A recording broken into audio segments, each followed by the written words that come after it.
Kwanza kabisa kuhusu mkataba wa kwanza. Press ya kwanza nafikiri tulikuwa na uko kama ulivyosema alikuwa mume wangu. Hili jambo kwenu nyinyi inawezekana likawa lina ajabu, limewasurprisisha kwenu nyinyi. Lakini kwangu jambo hili halina ajabu. Nishawahi kuliongelea kwenye mitandao na nishajua vithibitisho jambo hili, ila baadhi ya watu hamjaye kuifuatilia jambo hili kwa makini.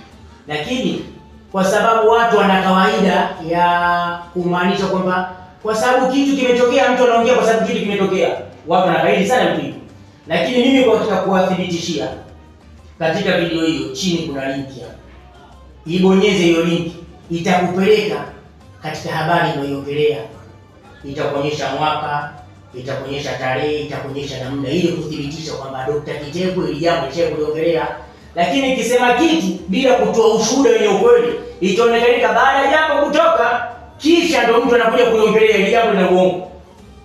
Lakini bonyezeni link, fuatilieni, mtaona ukweli ulioongelea katika jambo hili. Na si kwa uwezo wangu bali kwa uwezo wa Allah.